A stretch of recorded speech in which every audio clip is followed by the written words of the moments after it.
Ahmed Kateb, dans sa chronique Regard sur le Sahel.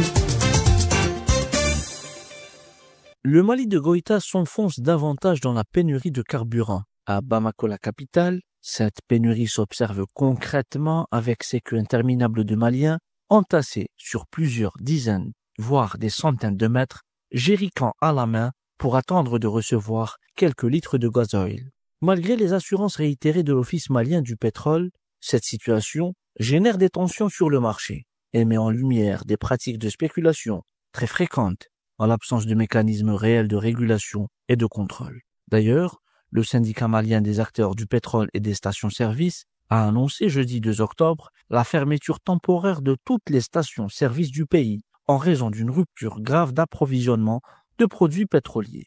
Déjà depuis plusieurs jours, les usagers constatent des difficultés importantes pour se procurer du carburant.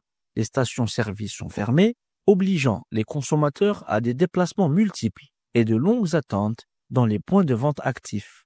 Officiellement, l'Office malien du pétrole maintient le prix du litre à 775 francs CFA et dément toute rupture de stock, créant un décalage entre les communications officielles et la réalité perçue. Cette rareté favorise des écarts de prix par rapport aux tarifs réglementés. Certaines stations vendent le litre à 825 francs CFA, contre les directives fixées. Dans la rue, les revendeurs informels appliquent des prix variables, sans barème fixe.